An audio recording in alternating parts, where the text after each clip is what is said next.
दीन बंधु कृपा सिंधु कृपा बिंदु दो प्रभु, जिस कृपा से नाथ मेरी बुद्धि ऐसी हो प्रभु। वृत्तियाँ द्रुतगामिनी हो आसमामय नाथ में, नदी नारे जैसे समाते हैं सभी जन्नाथ। जिधर भी देखूं उधर ही दर्श हो श्री राम का, आँख भी मीचूं तो देखूं मुख कमल घनश्याम का।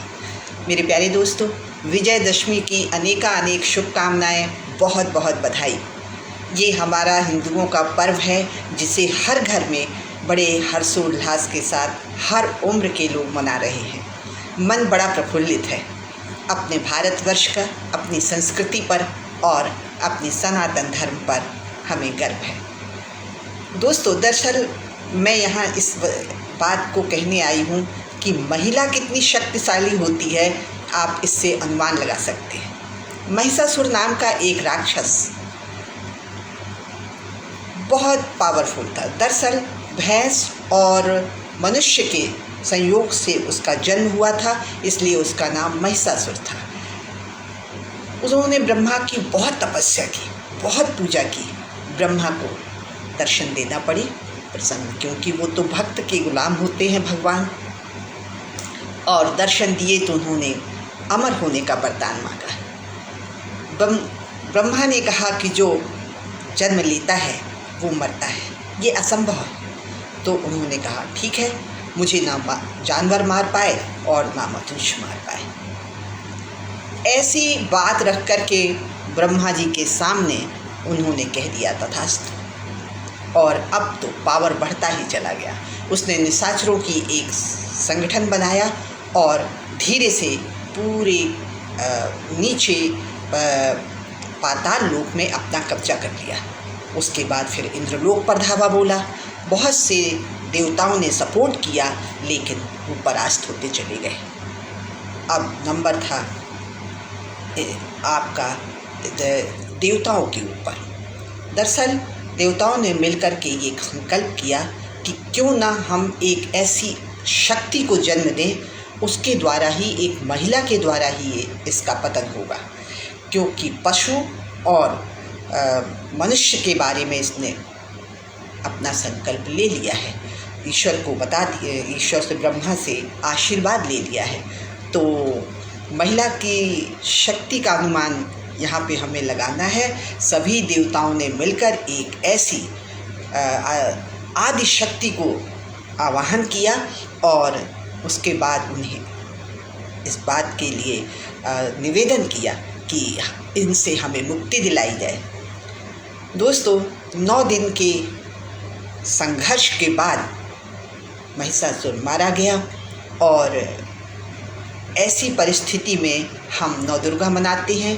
9 दिन तक संघर्ष करने के बाद उनके हर रूप का हम पूजन करते हैं और 10वें दिन हमें चूँकि विजय मिली थी, इसलिए हम विजय पताका मनाते हैं, विजयदशमी मनाते हैं।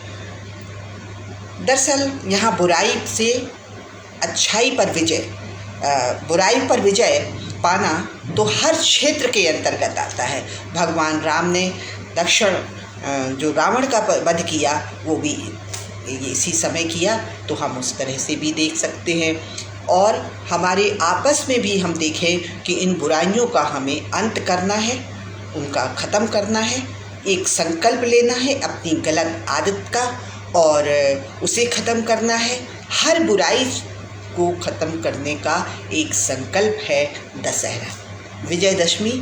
अगर हम उसमें जीत जाते हैं तो हम अगले वर्ष इसको सेलिब्रेट करेंगे। हर त्यौहार का अपना एक मकसद होता है। किसी परंपराओं के तहत इसको मानते जाना और उनको उसका कोई अपने जीवन में सिरोधार्य न करना, ये हमारे लिए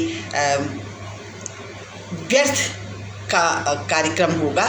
इसलिए हम अपने आप से संकल्प करें कि हमने जो हम नहीं कर पाए अब तक, आज हम ये संकल्प लेते हैं, इस पर हम विजय प्राप्त करेंगे। चाहे वो छोटी ऐसी आदत हो जो हमारे प्रगति के रास्ते में बाधक हो।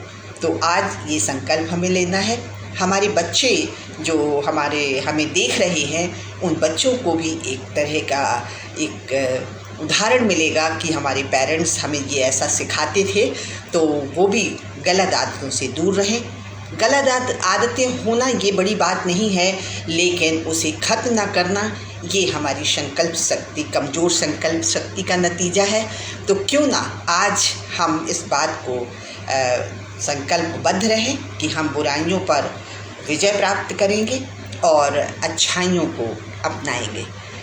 जिस तरह से हमारी आदि शक्ति, आदि भवानी का हम 9 दिन व्रत करते हैं और उसके बाद हम विजयदशमी के रूप में उनको सेलिब्रेट करते हैं अपने त्यौहार को, तो मन बड़ा ही प्रफुल्लित रहता है, अंदर से खुशी होती है माँ के उस रूप को देख करके। लेकिन कहीं ना कहीं हमें ये सीखना चाहिए, कुछ ना कुछ हमें अपनाना चाहिए। यही हमारे समाज के लिए, हमारी संस्कृति के लिए और हमारे बच्चों के लिए ज़रूरी भी है, और ये एक तरह का एक संकल्प भी होगा अपने परिवार के लिए। एक महिला ये कर सकती है। महिला में बहुत ताकत होती है, बहुत एनर्जी होती है, बहुत मल्टीटास्किंग जैसे कह सकते हैं, बहुत सी बातें उस कर सकती है।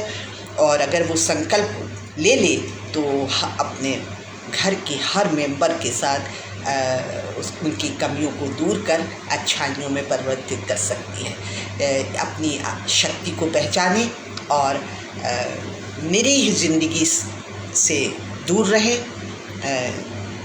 पोंछ कर अश्क अपनी आँखों से मुस्कुराओ तो कोई बात बने। सर झुकाने से कुछ नहीं होगा, सर उठाओ तो कोई बात बने। आज इस संकल्प के साथ हम विजयदशमी की त्यौहार को मनाएंगे और मेरी तरफ से एक बार पुनः बहुत बहुत बधाई, बहुत बहुत शुभकामनाएं। खुश रहिए, परिवार के साथ सेलिब्रेट करिए, एंजॉय करिए और अपने बच्चों की बुराइयों को दूर कर अच्छाइयों में परिवर्तित करिए। ये आप कर सकती हैं। जय हिंद, जय भारत, नमस्कार।